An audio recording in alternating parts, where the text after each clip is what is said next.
Editors അവറിലേക്ക് സ്വാഗതം. പ്രധാന വാർത്തകൾ. നോട്ട് പ്രതിസന്ധി കടുക്കുമ്പോഴും കർശന നിയന്ത്രണവുമായി വീണ്ടും കേന്ദ്രം. ഒന്നിൽ കൂടുതൽ തവണ നോട്ട് മാറ്റാതിരിക്കാൻ വിരലിൽ മഷി പുരട്ടും. കള്ളനോട്ട് തടയാൻ ദൗത്യസേന. ജനങ്ങളുടെ ബുദ്ധിമുട്ട് പരിഹരിക്കാൻ കേന്ദ്രത്തിന് സുപ്രീം കോടതിയുടെ നിർദ്ദേശം. പാർലമെന്റിൽ സർക്കാരിനെതിരെ സംയുക്ത നീക്കത്തിന് പ്രതിപക്ഷം. ഏഴാം ദിനവും ബാങ്കിനും ATM-നും മുൻപിൽ വരി നിന്ന് വലഞ്ഞ ജനം. ATM-ൽ 20 രൂപ നോട്ടും എത്തിക്കുമെന്ന് SBI. സംസ്ഥാനത്തെ ATM-കളിൽ 2000 രൂപ നോട്ട് എത്തിത്തുടങ്ങി. നിയന്ത്രണങ്ങൾക്കെതിരെ സഹകരണ മേഖലയിൽ നാളെ സമരം. മത്സ്യമേഖലയിൽ സമരം തുടങ്ങി. ഗുണ്ടാക്കേസിൽ പ്രതിയായ സക്കീർ ഹുസൈൻ കീഴടങ്ങണമെന്ന് കോടിയേരി. ആരോപണ വിധേയർ നിയമം പാലിക്കണം. സക്കീർ പാർട്ടി ഓഫീസിലെത്തിയത് പരിശോധിക്കും. കീഴടങ്ങൽ ഉടനുണ്ടാകില്ലെന്ന് സൂചന. പോലീസിന്റെ അസഭ്യവർഷത്തിനെതിരെ ഫേസ്ബുക്ക് പോസ്റ്റിട്ട യുവതി സമ്മർദ്ദ വലയത്തിൽ. വാടക വീട്ടിൽ നിന്ന് ഉടമസ്ഥൻ ഇറക്കിവിട്ടു. SI-ക്കെതിരെ യുവതി മുഖ്യമന്ത്രിക്ക് പരാതി നൽകി.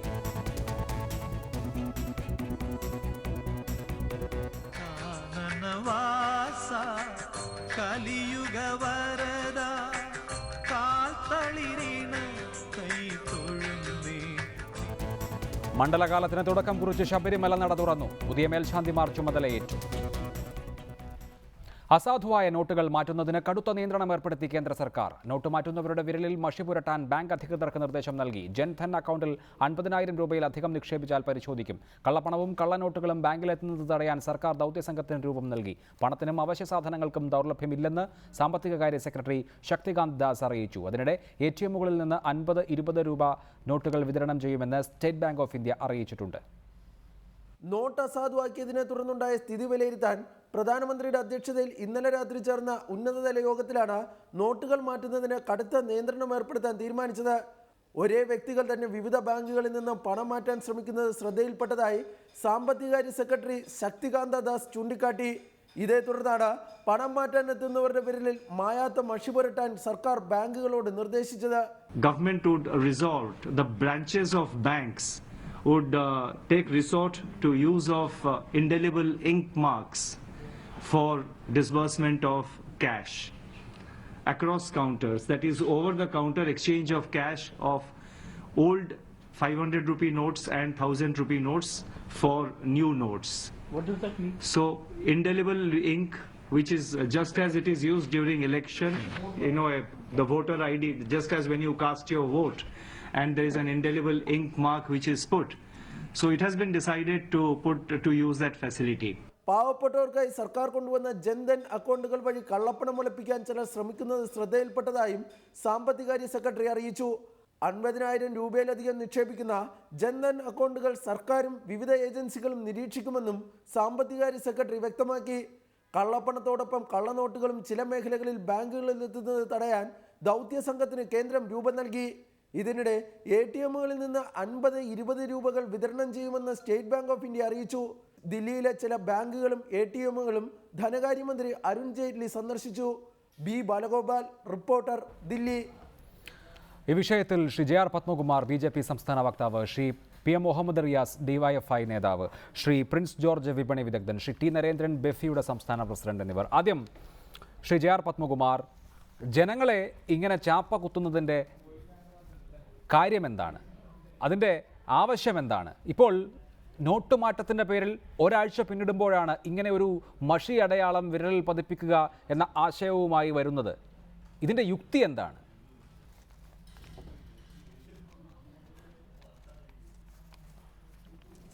സാമാന്യ ബുദ്ധിയുള്ള ആളുകൾക്ക് മനസ്സിലാകുന്ന ഒരു കാര്യമുള്ളൂ. വലിയ യുക്തിയുടെ ആവശ്യമൊന്നും ഇതിനകത്തില്ല.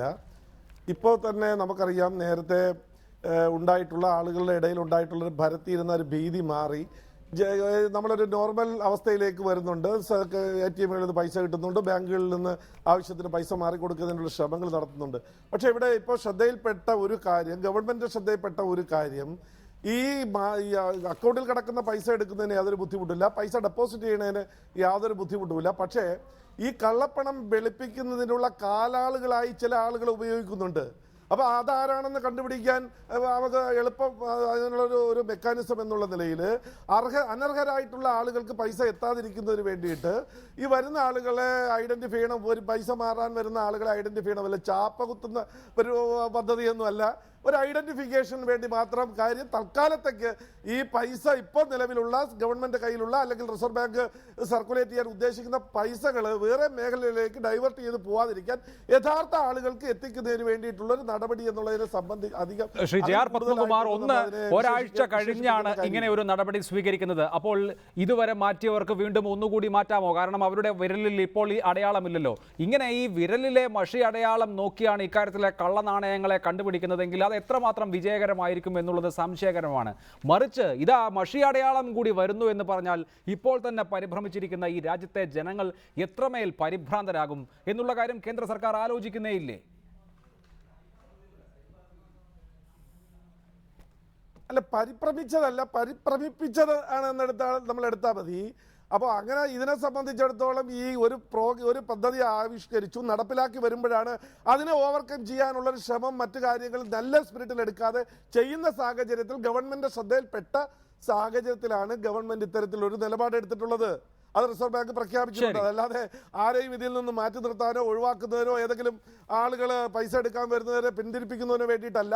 അർഹരായ ആളുകൾക്ക് ഇപ്പോൾ പൈസ ഒരു ദിവസം ഇപ്പോൾ ഈ രീതിയിൽ മാറ്റിയെടുത്ത് 4500 രൂപ മാറ്റിയെടുക്കാം. ബാങ്കിൽ ചെന്നാൽ 24,000 രൂപ വരെ ഒരു ആഴ്ചയിൽ നമുക്ക് വിഡ്രോ ചെയ്യാനുള്ള സൗകര്യമുണ്ട്. ഇങ്ങനെയുള്ള കാര്യങ്ങൾ നിൽക്കുമ്പോൾ ഇത് അർഹരായ ആളുകളുടെ കയ്യിൽ പോകാതെ ഈ ഒരു നോർമലൈസ് ചെയ്യുന്നത് വരെയെങ്കിലും ഒന്ന് റെസ്ട്രിക്ഷൻ വേണം. അതിന് വേണ്ടിയിട്ടുള്ള ശരി, അതിന് വേണ്ടിയിട്ടാണെന്ന് വിശദീകരിക്കുന്നു. അത് ബോധ്യമാകുന്നുണ്ടോ ശ്രീ മുഹമ്മദ് റിയാസ്? ഈ പദ്ധതിയെ അല്ലെങ്കിൽ ഈ പ്രക്രിയയെ കള്ളപ്പണക്കാർ വിവിധ ആളുകളെ ഉപയോഗിച്ച് അല്ലെങ്കിൽ കള്ളപ്പണത്തിൻ്റെ കാലാൾപ്പടയെ ഉപയോഗിച്ച് ദുരുപയോഗം ചെയ്യാതിരിക്കാൻ, ആളുകളെ തിരിച്ചറിയാൻ ഇപ്പോൾ മഷി പുരട്ടിയാൽ മതി എന്ന് കേന്ദ്ര സർക്കാർ തീരുമാനിക്കുന്നു. അത് വിജയിക്കുമോ?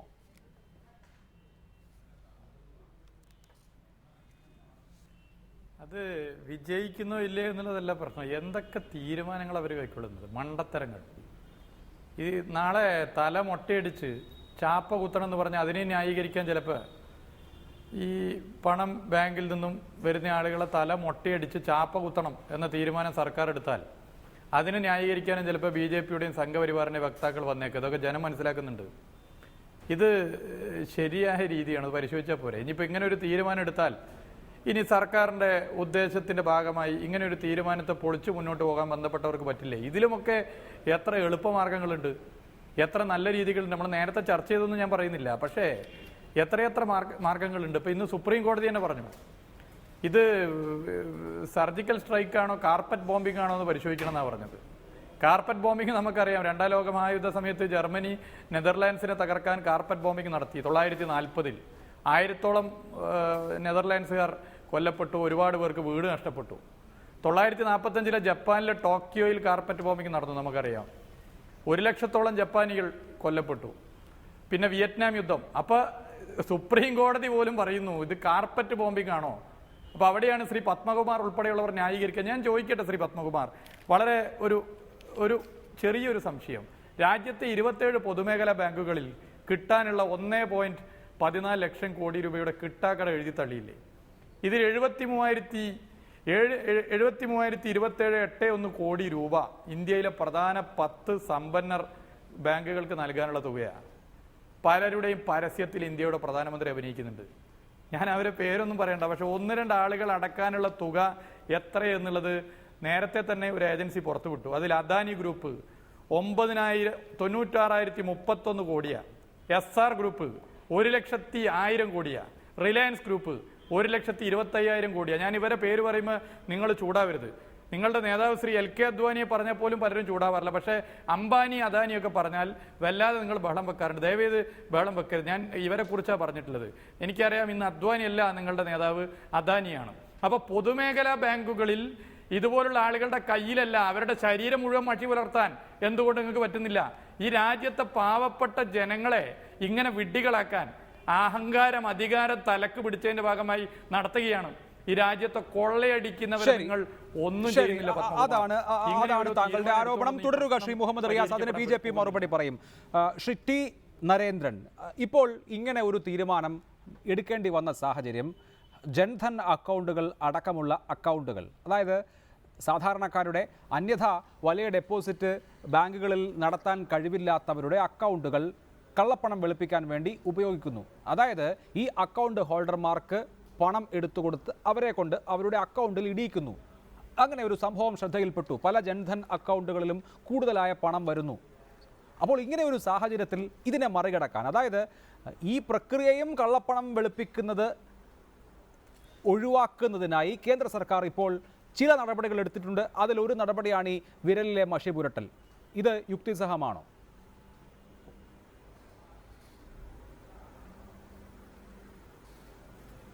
ജൻധൻ അക്കൗണ്ട് ആണെങ്കിലും സാധാരണ അക്കൗണ്ട് ആണെങ്കിലും യഥാർത്ഥത്തിൽ ജനങ്ങളുടെ കൈവശമുള്ള പണം മൊത്തം പണത്തിൻ്റെ 86% പിൻവലിക്കപ്പെട്ടു കഴിഞ്ഞു. പിൻവലിക്കപ്പെട്ട പണം സമാഹരിക്കുന്ന കാര്യത്തിലാണ്, അല്ലെങ്കിൽ അത് അക്കൗണ്ടിൽ അടയ്ക്കുന്ന കാര്യത്തിലാണ് ജൻധൻ അക്കൗണ്ട്, സാധാരണ അക്കൗണ്ട് ഒക്കെ വരുന്നത്. അത് അക്കാര്യത്തിൽ ഞാൻ വേറൊരു വിഷയത്തിലേക്ക് പോകാം. നമ്മുടെ രാജ്യത്തും ജനങ്ങളും അഭിമുഖീകരിക്കുന്ന ഏറ്റവും മൗലികമായ പ്രശ്നം ദയവ് ചെയ്ത് ചർച്ച ചെയ്യണമെന്ന് ഞാൻ ആവശ്യപ്പെടുക. കാരണം എന്താണെന്നറിയാമോ? 86% ജനങ്ങളുടെ ക്രയശേഷി മരവിപ്പിച്ച് ജനങ്ങൾ നിരാലംബരായി നിലനിൽക്കുക. അവർക്ക് പണം കിട്ടിയില്ലെങ്കിൽ കഞ്ഞി കുടിക്കാൻ കഴിയില്ല, മരുന്ന് വാങ്ങാൻ കഴിയില്ല, ദൈനംദിനം ഓക്സിജന് സമാനമായ കറൻസി ലഭിക്കില്ലെങ്കിൽ ശ്വാസം മുട്ടി മരിച്ചു പോകില്ലേ? ആ 86% കറൻസിക്ക് പകരമായിട്ട് നാമമാത്രമായ 100 മാത്രമേ നമ്മുടെ രാജ്യത്ത് നിലവിലുള്ളൂ. ഞാൻ ചെറിയൊരു കണക്ക് പറയാം, സാങ്കേതികത്തിലേക്ക് പോവുകയല്ല. ഇന്ത്യയിലെ മൊത്തം പ്രചാരത്തിലുള്ള കറൻസിയുടെ മൂല്യം എന്ന് പറയുന്നത് 16 ലക്ഷം കോടി രൂപ. മരവിപ്പിച്ച നോട്ടുകൾ എന്ന് പറയുന്നത് 14 ലക്ഷം കോടി രൂപ. 16 ലക്ഷം കോടി രൂപയിലെ കറൻസിയിൽ 14 ലക്ഷം കോടി രൂപ മരവിപ്പിച്ചതിന് ശേഷം 2 ലക്ഷം കോടി രൂപ കറൻസിയേ ഉള്ളൂ. അതുകൊണ്ട് ആളുകളുടെ കൈവശം പണം പോകുന്നില്ല എന്നുള്ളതാണ് രാജ്യത്തെ ഏറ്റവും പ്രധാനപ്പെട്ട പ്രശ്നം. അതെ. ഇനി ഞാൻ ചോദിക്കട്ടെ, ഈ മാസാവസാനം ചെറുകിട വ്യവസായ യൂണിറ്റുകളും എല്ലാ സ്ഥാപനങ്ങളും ശമ്പളം എങ്ങനെ കൊടുക്കുക? എങ്ങനെ വ്യാപാരം നടക്കുന്നേ? വാണിജ്യം നടക്കുന്നുണ്ടോ? കാർഷിക മേഖലയിൽ എന്ത് നടക്കുന്നുണ്ടോ? അക്ഷരാർത്ഥത്തിൽ ബന്ദ് പ്രഖ്യാപിച്ചിരിക്കുകയാണ്, ബന്ദികളാക്കിയിരിക്കുകയാണ് ജനങ്ങളെ. ആ വിഷയത്തിൽ നിന്നും മാറ്റുന്നതിന് വേണ്ടിയിട്ട് ഓരോരോ സമയങ്ങളിലും സെൻസിറ്റീവായ, യാതൊരു കാമ്പും കഴമ്പുമില്ലാത്ത ഇത്തരം വർത്തമാനങ്ങൾ പറഞ്ഞ് പ്രധാനപ്പെട്ട പ്രശ്നങ്ങളിൽ നിന്നും ഓടി ഒളിക്കുന്നത് ജനങ്ങളുടെ ജീവൻ പന്താടിക്കൊണ്ടാണ് എന്നുള്ളത് ബന്ധപ്പെട്ടവരെല്ലാം തിരിച്ചറിയണം. അതാണ് താങ്കളുടെ പോയിന്റ്. അത് വിശദമായി ചർച്ച ചെയ്യപ്പെടും. പ്രിൻസ് ജോർജ് ഇപ്പോൾ പറഞ്ഞത് വളരെ പ്രധാനപ്പെട്ട ഒരു കാര്യമാണ്. കാരണം രാജ്യത്തെ എല്ലാ സാമ്പത്തിക ക്രയവിക്രയങ്ങളും ബാധിക്കപ്പെട്ടിരിക്കുന്നു. യഥാർത്ഥത്തിൽ എക്കണോമിക് ആക്ടിവിറ്റി ഒന്നും ഇവിടെ നടക്കുന്നില്ല എന്നുള്ളതാണ് അവസ്ഥ. അത്യാവശ്യക്കാർ അല്ലെങ്കിൽ പ്രാപ്യമായ ആളുകൾ ഡെബിറ്റ് കാർഡും ക്രെഡിറ്റ് കാർഡും ഒക്കെ ഉപയോഗിക്കുന്നുണ്ടാകും. അതിനപ്പുറത്ത് സാധാരണഗതിയിൽ നമ്മുടെ നാട്ടിൽ നടക്കേണ്ട യാതൊരു സാമ്പത്തിക ഇടപാടുകളും സാമ്പത്തിക ക്രയവിക്രയങ്ങളും നടക്കുന്നില്ല. അക്ഷരാർത്ഥത്തിൽ ജനങ്ങൾ ഇത് വെറും 2000 രൂപ അങ്ങോട്ടോ ഇങ്ങോട്ടോ എടുക്കാനില്ലാത്തതിൻ്റെ പ്രശ്നമല്ല, അതിനേക്കാൾ അപ്പുറത്ത് നമ്മുടെ സമ്പദ് വ്യവസ്ഥ നിശ്ചലമാക്കപ്പെട്ടിരിക്കുന്നു എന്നുള്ളത് എങ്ങനെയാണ് ഈ സർക്കാർ അഭിസംബോധന ചെയ്യാൻ പോകുന്നത്?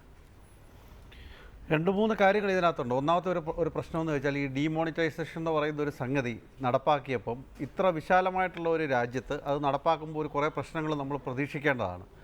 ആ ഒരു പ്രശ്നങ്ങൾ സാധാരണക്കാരായുള്ള ആളുകൾ വരെ ഒരു പരിധി വരെ ഇനീഷ്യൽ ലെവലിൽ ഉൾക്കൊണ്ടിട്ട് തന്നെയാണ് ഡീമോണിറ്റൈസേഷനെ ഒരു സപ്പോർട്ട് എന്നുള്ള രീതിയിൽ കൂടുതൽ ആളുകൾ സംസാരിച്ചത്. എന്നാൽ ഓരോ ദിവസങ്ങളും മുന്നോട്ട് പോകും തോറും ആളുകൾക്ക് അതിൻ്റെ പ്രായോഗിക ബുദ്ധിമുട്ടുകൾ കൂടിക്കൂടി വരുന്ന ഒരു സാഹചര്യത്തിലും പൂർണ്ണമായിട്ട് ഇതിനൊരു ഒരു സൊല്യൂഷനിലേക്ക് എത്താനായിട്ട് ഗവൺമെൻറ്റിനെ കൊണ്ട് സാധിക്കാത്തൊരു സാഹചര്യം വന്നപ്പോഴും ഇപ്പോൾ ആളുകൾക്ക് കുറച്ചൊരു നിരാശയും പരിഭ്രാന്തിയും ഒക്കെ ഉണ്ടായിട്ടുണ്ടെന്നുള്ളത് സത്യമാണ്. ഇനി ഗവൺമെൻറ് എന്ത് നടപടികളാണ് എടുക്കുന്നതെന്ന് ചോദിച്ചാൽ എനിക്ക് തോന്നുന്നത് ഈ പ്രശ്നങ്ങളൊക്കെ 1-2 ആഴ്ചകൾ കൊണ്ട് പരിഹരിക്കപ്പെടുമെന്ന് തന്നെയാണ്. കാരണം ഈ ഒരു രാജ്യത്ത് ഇപ്പം നേരത്തെ ഒരു പാനലിസ്റ്റ് പറഞ്ഞ പോലെയുള്ള കണക്കുകൾ 86% ഉള്ള കറൻസി വിഡ്രോ ചെയ്തു എന്ന് പറയുമ്പോൾ പോലും ബാക്കി ഈ 86% അല്ല 100% കറൻസി എടുത്താൽ പോലും അത് 12% GDP മാത്രമേ ആകുന്നുള്ളൂ. അതിന് ബാക്കിയായിട്ടുള്ള വലിയൊരു GDPയുടെ ഒരു പ്രധാന കമ്പോണൻറ്റ് എന്ന് പറയുന്നത് കറൻസി അല്ലാതെ ബാങ്ക് അക്കൗണ്ടുകളിൽ നിക്ഷേപിച്ചിട്ടുള്ള കാശുകളും മറ്റ് തരത്തിലുള്ള ഇൻവെസ്റ്റ്മെൻറ്റുകളും ഒക്കെയാണ്. അതൊക്കെ ആളുകൾ ഇപ്പോഴും യൂസ് ചെയ്യുന്നുണ്ട്, അതൊക്കെ ഉപയോഗിച്ച് ട്രേഡ് ചെയ്യുന്നുണ്ട്. തീർച്ചയായിട്ടും സാധാരണക്കാരായ ആളുകൾ 10,000-4,000-5,000 രൂപ മാത്രം അല്ലെങ്കിൽ 10,000 രൂപയ്ക്ക് താഴെ മാസത്തിൽ വരുമാനമുള്ള ആളുകളെയൊക്കെ സംബന്ധിച്ചിടത്തോളം അവർക്ക് വളരെ ബുദ്ധിമുട്ടുള്ള കാര്യമാണ്. കാര്യം അവർക്ക് ഇത്തരത്തിലുള്ള സേവിങ്ങുകളൊന്നുമില്ല, അവരവരുടെ കയ്യിലുള്ള കാശ് കൊണ്ടാണ് മാനേജ് ചെയ്യുന്നത്. അതുകൊണ്ടാണ് അത് വളരെയേറെ ഒരു ഡിഫിക്കൽട്ട് സിറ്റുവേഷൻ ഇപ്പോൾ ഉണ്ടാക്കിയിരിക്കുന്നത്. എനിക്ക് തോന്നുന്ന രണ്ട് കാര്യങ്ങളാണ്. ഒന്ന്, എക്കണോമിയുടെ മൂവ്മെൻറ്റിൻ്റെ ആംഗിളിൽ എക്കണോമി വളരെ പെട്ടെന്ന് ഇതുകൊണ്ട് റിക്കവർ ചെയ്യാനുള്ള സിറ്റുവേഷൻ തന്നെയാണുള്ളത്. 2 ആഴ്ച അല്ലെങ്കിൽ 3 ആഴ്ചയിൽ തീർച്ചയായിട്ടും എക്കണോമി റിക്കവർ ചെയ്യും. ഈ 2-3 ആഴ്ചകൾ ചെറിയ ബിസിനസ്സുകളെ മാത്രമല്ല വലിയ ബിസിനസ്സുകൾക്ക് പോലും ഒരു വളരെ വളരെ ചലഞ്ചിങ് ആയിട്ടുള്ള ഒരു പീരീഡാണ്. തീർച്ചയായിട്ടും അവരുടെ സെയിൽസ്, അവരുടെ പ്രോഫിറ്റബിലിറ്റി ഇതെല്ലാം അഫക്റ്റഡ് ആവും. അതിനകത്ത് യാതൊരു സംശയവുമില്ല. പക്ഷേ നമ്മളുടെ മുന്നിലുള്ള വലിയ ക്വസ്റ്റ്യൻ എന്താണെന്ന് ചോദിച്ചാൽ 3 കാര്യങ്ങൾ: ബ്ലാക്ക് മണി, ഫേക്ക് കറൻസി, അതുപോലെ തന്നെ ഈ കള്ളപ്പണം കൊണ്ടുണ്ടാകുന്ന മറ്റ് ട്രാൻസാക്ഷൻ, മറ്റ് പ്രശ്നങ്ങൾ, ഇതൊക്കെ പരിഹരിക്കാനായിട്ട്, ഇൻഫ്ലേഷൻ താഴേക്ക് വരാനായിട്ട്, അതോടൊപ്പം ഇൻട്രസ്റ്റ് റേറ്റ് താഴേക്ക് വരാനായിട്ടൊക്കെ ഇത് വഴിവെക്കുമോ ഇല്ലയോ എന്നുള്ളതാണ് ഇതിൻ്റെ ക്വസ്റ്റ്യൻ. തീർച്ചയായും. എൻ്റെ അഭിപ്രായത്തിൽ തീർച്ചയായിട്ടും ഈ ഡിമോണിറ്റൈസേഷൻ ഇപ്പോൾ ഒരു വലിയ ബുദ്ധിമുട്ട് എല്ലാവർക്കും, എനിക്കുൾപ്പെടെയുള്ള എല്ലാ ആളുകൾക്കും ബുദ്ധിമുട്ടുണ്ടായിട്ടുണ്ട്. എങ്കിലും ഇതിൻ്റെ അതായത് ഒരു ഡിസ്റ്റൻറ്റ് ഫ്യൂച്ചറിൽ തന്നെ 1-2 മാസം മുന്നോട്ട് പോകുമ്പോൾ ഇതിൻ്റെ റിസൾട്ട് കണ്ടു തുടങ്ങും.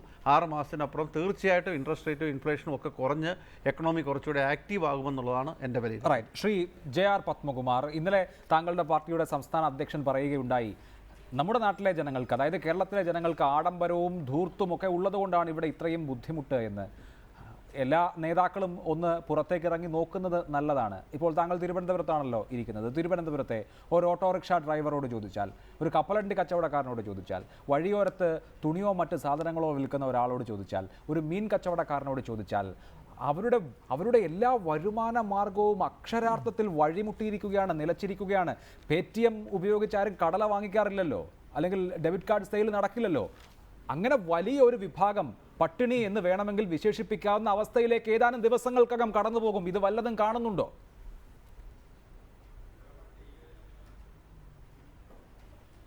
ഇത് അഭിലാഷിന്റെ സങ്കല്പമാണ്. അങ്ങനെ ഒരു സങ്കല്പത്തിൽ നമ്മൾ ചിന്തിക്കേണ്ട കാര്യം, ഇതെല്ലാം കൂടെ ഭൂമി കുലുങ്ങിയാൽ എന്ത് ചെയ്യുമെന്ന് വിചാരിച്ചുകൊണ്ട് നമ്മൾ ഇപ്പോഴേ അതിനനുസരിച്ച് എടുക്കേണ്ട കാര്യമില്ലല്ലോ. അല്ലല്ലേ, ഞാനത് പറഞ്ഞോട്ടെ. താങ്കൾ പറഞ്ഞപ്പോൾ ഞാനിത് നിങ്ങൾ 4 പേര് സംസാരിച്ചപ്പോഴും ഉണ്ടായിരുന്നല്ലോ. അത് എനിക്ക് പറയാനുള്ള സമയം തന്നാൽ മതി. ഇത് കുറച്ച് സമയമെടുക്കും. ഇതിനെ സംബന്ധിച്ച് ആദ്യമേ തന്നെ പ്രധാനമന്ത്രി പറഞ്ഞിട്ടുണ്ടായിരുന്നു, ഈ ഒരു ചെറിയ പെയിൻ എടുക്കേണ്ടി വരും. ഇത്രയും ക്രൂഷ്യലായ, ഇത്രയും സങ്കീർണമായ ഒരു പ്രശ്നം കൈകാര്യം ചെയ്യുമ്പോൾ ചെറിയ പ്രശ്നം ഉണ്ടാവും. അത് മനസ്സിലാക്കിക്കൊണ്ട് തന്നെയാണ് അത് ഓരോ ഘട്ടത്തിലും അത് പുറത്തു വരുന്നതനുസരിച്ച് അതിനുള്ള അമിക്കബിൾ ആയിട്ടുള്ള അതിനുള്ള സൊല്യൂഷൻ കണ്ടെത്തി വരുന്നുണ്ട്. നമ്മളല്ലാതെ കവലപ്രസംഗം നടത്താനോ അല്ലെങ്കിൽ സ്റ്റേജ് പ്രസംഗം നടത്തുമ്പോൾ ആലങ്കാരികാരി പറഞ്ഞതിനെ പരാജയപ്പെടുത്താം. പക്ഷേ ഈ ഗവൺമെന്റ് ഒരു ഫെഡറൽ സംവിധാനത്തിൽ, ഈ ഒരു സംസ്ഥാന ഗവൺമെന്റ്, കേന്ദ്ര ഗവൺമെന്റ് ഈ രാജ്യത്തിന്റെ നിലനിൽപ്പിന് വേണ്ടി എടുത്ത തീരുമാനത്തിന് സപ്പോർട്ടീവായിട്ടുള്ള തീരുമാനമെടുക്കണ്ടേ? ഈ ഗവൺമെന്റ് ചെയ്തിട്ടുള്ള കാര്യങ്ങൾ എന്താണ്? അതേസമയം മറ്റ് സംസ്ഥാനങ്ങൾ ചെയ്തിട്ടുള്ള കാര്യങ്ങൾ നിങ്ങൾ പരിശോധിച്ച് നോക്കുക. മഹാരാഷ്ട്ര ഗവൺമെന്റ് കർഷകർക്ക് ഈ നവംബർ 24 വരെ സൗജന്യമായി 50 കിലോ വരെ അവരെ സാധനങ്ങൾ കൊണ്ടുപോകാനും അവർക്ക് യാത്ര ചെയ്യാനും സൗജന്യം അനുവദിച്ചു കൊടുത്തു.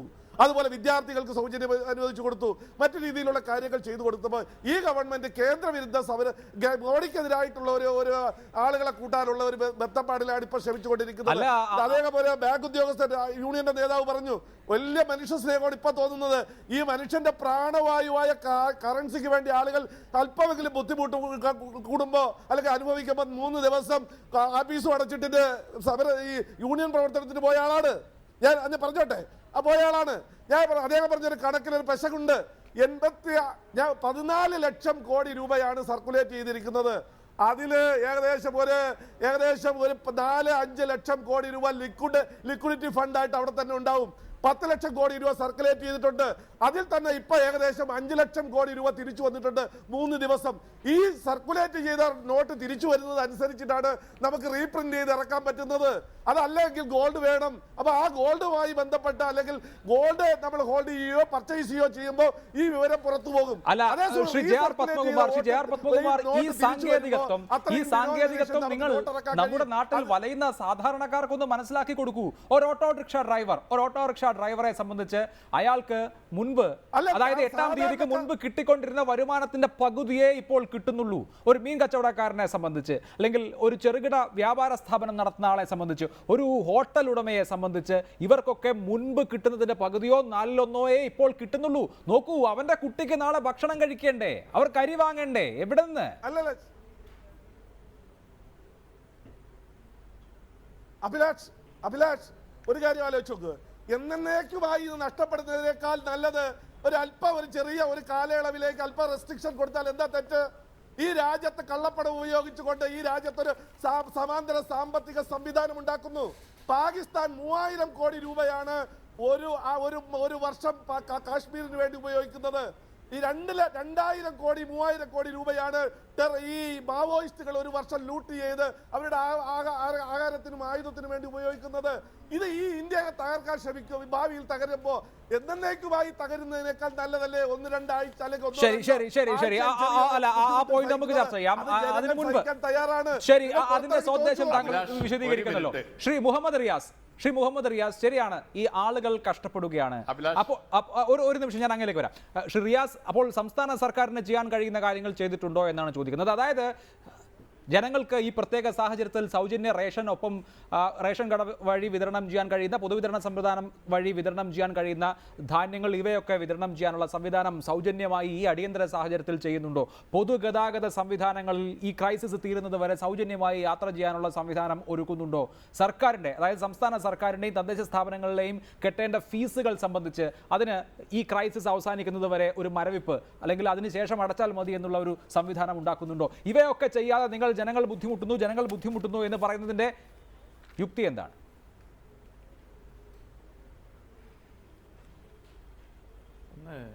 ഇന്ത്യയിലെ ഏത് സംസ്ഥാന സർക്കാരിനേക്കാളും പക്വമായും ജനകീയമായും ഈ വിഷയത്തിന്റെ പ്രതിസന്ധി തിരിച്ചറിഞ്ഞുകൊണ്ട് സഖാവ് പിണറായി നയിക്കുന്ന ഇടതുപക്ഷ ജനാധിപത്യ മുന്നണി ഗവൺമെന്റ് നിലപാടെടുത്തിട്ടുണ്ട്. അത് 2 ദിവസം മുമ്പ് വളരെ ഡീറ്റെയിൽഡ് ആയിട്ട് നമ്മൾ ചർച്ച ചെയ്തു.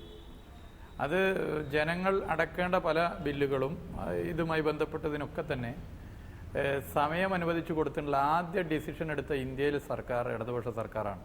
ഇത് ശ്രീ പത്മകുമാർ എന്ത് പറഞ്ഞാലും ഇത് ജനങ്ങൾക്ക് നേരിട്ട് ബോധ്യപ്പെട്ട കാര്യമാണ്. രണ്ടാമത്തത്, ഇവിടെ മഹാരാഷ്ട്ര സർക്കാരിനെ കുറിച്ച് ഇദ്ദേഹം ഇവിടെ പറഞ്ഞല്ലോ.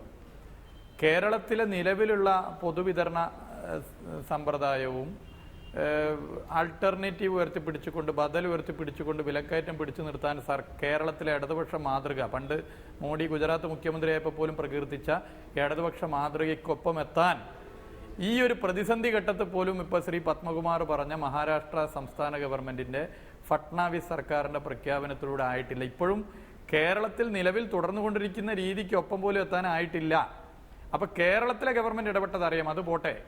ഇവിടെ ശ്രീ പത്മകുമാർ ഞാൻ ചോദിച്ച ഒരു ചോദ്യത്തിന് ഉത്തരം പറയുന്നില്ല. ഇപ്പൊ ഈ സംഘപരിവാറിനെ പ്രതിനിധീകരിച്ച് പങ്കെടുക്കുന്നവർ ഈ വിഷയവുമായി ബന്ധപ്പെട്ട് കഴിഞ്ഞ 4 ദിവസം ചർച്ചകളിൽ ഉയർത്തുന്ന ചോദ്യങ്ങൾക്കല്ല മറുപടി. അവരനങ്ങിയ രാജ്യസ്നേഹം അല്ലെങ്കിൽ ചായ കുടിക്കുന്നത് പോലെ 5-6 തവണ ദേശഭക്തി പറയുകയാണ്, കുറച്ച് സമയം തരുമെന്ന് പറയുകയാണ്.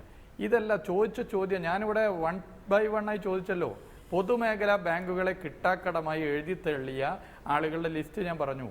എന്ത് നിലപാടെടുത്തു? മറുപടിയില്ല. പിന്നെ മുമ്പ് ചോദിച്ച കുറേ ചോദ്യം ഉണ്ട്, ഞാൻ പോകുന്നില്ല. ഇനി ഏറ്റവും ലേറ്റസ്റ്റ് അഭിലാഷ് ഇവിടെ പറഞ്ഞ കുമ്മനത്തിന്റെ സ്റ്റേറ്റ്മെന്റ്. വ്യാപാര വ്യവസായ ഏകോപന സമിതി സമരം പ്രഖ്യാപിച്ചു, കടയടപ്പ് സമരം. കടയടപ്പ് സമരത്തിന് അനുകൂലമാകാം പ്രതികൂലമാകാം, അവരുടെ നിലപാട് 2 അഭിപ്രായമുണ്ട്. ഞങ്ങൾക്ക് ഞങ്ങളുടെ അഭിപ്രായത്തിലുണ്ട്. പക്ഷേ ആ സമരം പിൻവലിക്കുന്നതിന് അവർ പറഞ്ഞൊരു കാരണമുണ്ട്. അതെന്താ? സമരവുമായി ബന്ധപ്പെട്ട് നടന്ന ചർച്ചയിൽ മന്ത്രിസഭയിൽ അംഗമല്ലാത്ത, കേന്ദ്രമന്ത്രിസഭയിലോ സംസ്ഥാന മന്ത്രിസഭയിലോ അംഗമല്ലാത്ത BJPയുടെ സംസ്ഥാന അധ്യക്ഷൻ ശ്രീ കുമ്മനം പരിശോധന നടത്തുന്ന ഉദ്യോഗസ്ഥരുടെ ഫോട്ടോ നിങ്ങൾ തന്നോളൂ, ബാക്കി ഞങ്ങളേറ്റു എന്ന് ഉറപ്പ് നൽകിയെന്നാണ് പറഞ്ഞിട്ടുള്ളത്. ഇത് എന്തൊരു രീതിയാണ്? ഇതല്ലേ നടക്കുന്നത്? ഇതെല്ലാം നടന്നു വരുന്നത്. ഒരു ഭാഗത്ത് അംബാനിയെ അദാനിയെയും സഹായിക്കുന്നു. നിരവധി കേസുകളിൽ, തട്ടിപ്പ് കേസുകളിൽ പ്രതിയായി റിലയൻസിന് വേണ്ടി ജോലി ചെയ്ത ഒരു വ്യക്തിയെ പിടിച്ച് RBIയുടെ ഗവർണറാക്കി ഒരു മാനദണ്ഡം ഇല്ലാതെ പ്രഖ്യാപിക്കുന്നു. ഇപ്പുറത്ത് കേരളത്തിലാണെങ്കിൽ ഒരു ഭാഗത്ത് കള്ളപ്പണത്തിനെതിരെ പ്രസംഗിക്കും, ഇപ്പുറത്ത് പരിശോധനയ്ക്ക് വരുന്ന ഉദ്യോഗസ്ഥരെ നിങ്ങൾ നേരിട്ടോളൂ, ഫോട്ടോ ഞങ്ങൾക്ക് തന്നാൽ മതി എന്ന് പറയുന്നു. ഇത് മാത്രമാണ്. ഇവിടെ ആഡംബരത്തെ കുറിച്ച് പറഞ്ഞല്ലോ. ആഡംബരത്തെ കുറിച്ച് പറയുമ്പോൾ ഞങ്ങൾ തുടക്കത്തിലെ CPM എടുത്തൊരു നിലപാടുണ്ട്. ഇവർ പ്രധാനമായിട്ടും പറയുന്നത് തെരഞ്ഞെടുപ്പിലെ കള്ളപ്പണമാണല്ലോ. തെരഞ്ഞെടുപ്പ് കൃത്യമായി പരിഷ്കരണ നിയമം വരുത്തിക്കൂടെ? ഇപ്പൊ നിലവിലൊരു സ്ഥാനാർത്ഥിയുടെ ചെലവ് മാത്രമല്ലേ പരിമിതിയുള്ളൂ? എന്തുകൊണ്ടൊരു രാഷ്ട്രീയ പാർട്ടിയുടെ ചെലവ് പരിമിതപ്പെടുത്തിക്കൂടാ? തീർച്ചയായും. അല്ല, അങ്ങനെ ഒട്ടേറെ നിർദ്ദേശങ്ങൾ ഉണ്ടാകും. അതൊക്കെ പരസ്പരം ചർച്ച ചെയ്യേണ്ട വിഷയങ്ങളുമാണ്. ഞാൻ അതിലേക്ക് മടങ്ങിയെത്താം. ശ്രീ T. നരേന്ദ്രൻ, ഇവിടെ താങ്കൾ ഉന്നയിച്ച വാദത്തിന്റെ മറുവാദം ശ്രീ JR പത്മകുമാർ ഉന്നയിക്കുകയുണ്ടായി. അത് മാത്രമല്ല ബാങ്ക് ഉദ്യോഗസ്ഥർ ഇങ്ങനെ ഒരു ക്രൈസിസ് വരുമ്പോൾ സർക്കാരിന്റെ രാഷ്ട്രീയ തീരുമാനപ്രകാരമാണ് എങ്കിലും ജനങ്ങളെ സേവിക്കാനുള്ള ഏറ്റവും പ്രധാനപ്പെട്ട ഉത്തരവാദിത്വം നിങ്ങൾ ഉദ്യോഗസ്ഥർക്കാണല്ലോ.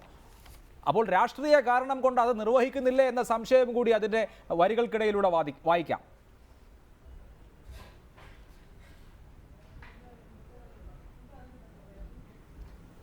അഭിലാഷ് ആ, അല്ല അഭിലാഷ് പറഞ്ഞോളൂ, കേൾക്കാം. അഭിലാഷ് അതെ, ഞാൻ ഇക്കാര്യത്തിൽ തൊഴിലാളികളുടെ ജീവനക്കാരുടെ പ്രതിബദ്ധതയെക്കുറിച്ച് ഇടപാടുകാർക്ക് എന്തായാലും തർക്കമുണ്ടാകില്ല. 45,000 ബാങ്ക് ജീവനക്കാരാണ് കേരളത്തിലുള്ളത്. ഇദ്ദേഹം പരാമർശിക്കുന്ന സംഘടനാ യോഗത്തിൽ 400 പേരെ പങ്കെടുത്തിട്ടുള്ളൂ. ബാങ്കുകളിൽ ജനങ്ങൾക്ക് കറൻസി കിട്ടാതിരിക്കുന്നത് ആവശ്യക്കാരില്ലാത്തത് കൊണ്ടോ കൊടുക്കാൻ ജീവനക്കാരില്ലാത്തത് കൊണ്ടോ അല്ല, കറൻസി ഇല്ലാത്തത് കൊണ്ടാണ്. അദ്ദേഹം പറഞ്ഞ കാര്യത്തിൽ ഒരു വസ്തുതാപരമായൊരു പെശക് ഞാൻ പറയാം. മൊത്തം ജനങ്ങളുടെ കൈവശമുള്ള പണത്തിന്റെ തുകയാണ് 16 ലക്ഷം കോടി രൂപ. 14 ലക്ഷം കോടി രൂപ മൂല്യമുള്ളത് 500-ന്റെയും 1000-ന്റെയും എന്ന് പറഞ്ഞത് റിസർവ് ബാങ്കാ. അത് മരവിപ്പിച്ചു കഴിഞ്ഞാൽ പിന്നെ ലിക്വിഡ് ക്യാഷ് ഇല്ല മിസ്റ്റർ പത്മകുമാർ. ബാക്കി 2 ലക്ഷം കോടി രൂപയെ പ്രചാരത്തിലുള്ളൂ. അതുകൊണ്ട് തീർച്ചയായിട്ടും പകരം കറൻസി ഇറങ്ങാതെ കണ്ട് മായാജാലം കാണിച്ച് ജനങ്ങളുടെ ആവശ്യം നിറവേറ്റാൻ കഴിയില്ല. ഞങ്ങൾ സമ്മേളനം നടത്തിയതുകൊണ്ടോ ചില പ്രതിപക്ഷ കക്ഷികൾ ആരോപിക്കുന്നത് പോലെ പ്രധാനമന്ത്രി ജപ്പാനിൽ പോയത് കൊണ്ടോ അല്ല കറൻസി കൊടുക്കാൻ പറ്റാത്തത്, കറൻസി ഇല്ലാത്തത് കൊണ്ടാണ്. നോക്കൂ, ഈ കാര്യത്തിൽ കേരളത്തിലെ, നേരത്തെ സൂചിപ്പിച്ചുകൊണ്ട് ഞാൻ സൂചിപ്പിക്കുക, കേരളത്തിലെ ജനങ്ങളുമായി ഏറ്റവും അടുത്ത് നിൽക്കുന്ന സ്ഥാപനങ്ങൾ ഏതാ? സഹകരണ പ്രസ്ഥാനങ്ങളല്ലേ. ഒരു രാഷ്ട്രീയമില്ല കാര്യത്തിൽ. പിടിയേരി മാറ്റിവെച്ചുണ്ടാക്കിയ ഈ സഹകരണ പ്രസ്ഥാനങ്ങള് വെടിവെച്ച് കൊന്ന് നിലത്തിട്ടിരിക്കുന്നത് പോലെയാ, ഒന്നും ചെയ്യാൻ പറ്റില്ല. ലൈസൻസ് ഉള്ള, റിസർവ് ബാങ്കിന്റെ ലൈസൻസ് ഉള്ള ജില്ലാ സഹകരണ ബാങ്കുകളെ മനഃപൂർവ്വം ഈ പ്രക്രിയയിൽ നിന്നും മാറ്റിവെച്ചതിന് എന്ത് ന്യായമാണുള്ളത്? അതേ ലൈസൻസ് ഉള്ള അർബൻ സഹകരണ ബാങ്കുകൾക്ക് അനുമതി കൊടുത്തു. അതേ ലൈസൻസ് ഉള്ള സ്റ്റേറ്റ് കോഓപ്പറേറ്റീവ് ബാങ്കിന് അനുമതി കൊടുത്തു. പ്രാഥമിക സഹകരണ ബാങ്കുകൾ ആശ്രയിക്കുന്നത് ജില്ലാ സഹകരണ ബാങ്കുകളെയാ. എന്താ? അവർക്ക് ആദ്യത്തെ ഉത്തരവിൽ അനുമതി കൊടുക്കുകയും പിന്നീട് നിഷേധിക്കുകയും ചെയ്യുന്നത് ജനതാൽപര്യമല്ല എന്ന് പറയേണ്ടി വരികയാണ്. ഒറ്റ കാര്യം കൂടി പറഞ്ഞ് ഞാൻ ഈ വിഷയം അവസാനിപ്പിക്കാം. ഈ വിഷയം എന്ന് പറഞ്ഞാൽ ജനങ്ങളുടെ കൈവശം പണം കിട്ടിയില്ലെങ്കിൽ ഇതിനൊരു പരിഹാരവുമില്ല. യാതൊരു രാഷ്ട്രീയമായ ഇസത്തിൻ്റെയും അതിർവരമ്പുകൾ അല്ല കേട്ടോ. പണത്തിന് രാഷ്ട്രീയമില്ല, പണത്തിന് ജാതിയില്ല, പണം സെക്കുലറാണ്. അതുകൊണ്ട് ഇക്കാര്യത്തിൽ പണം ലഭ്യമാക്കാൻ എന്ത് സാധ്യമാകുമെന്നുള്ള പോസിറ്റീവ് അന്വേഷണമാണ് എല്ലാവരും നടത്തേണ്ടത്. നേരത്തെ സൂചിപ്പിച്ചല്ലോ, ലിക്വിഡ് ക്യാഷ് വേറെ ഉണ്ടാവുന്നു. ഞാൻ പഠിച്ചിട്ടില്ല കേട്ടോ, അതില്ല. യഥാർത്ഥത്തിൽ പണം മടങ്ങി വരുന്നതിനനുസരിച്ച് വീണ്ടും നോട്ടടിക്കും എന്ന് പറയുന്നതും രാജ്യത്ത് നിലനിൽക്കുന്ന റിസർവ് ബാങ്കിന്റെ മാനുവൽ അനുസരിച്ച് വസ്തുതയല്ല. ഗോൾഡ് വെക്കണം എന്ന് പറഞ്ഞല്ലോ നേരത്തെ പത്മകുമാർ, വസ്തുതാപരമായി പെശകാണ് എന്ന് ഞാൻ പ്രസ്താവിക്കുക. ഞാൻ അതിന്റെ ഡീറ്റെയിൽസിലേക്ക് പോകില്ല. പണ്ട് അങ്ങനെയായിരുന്നു.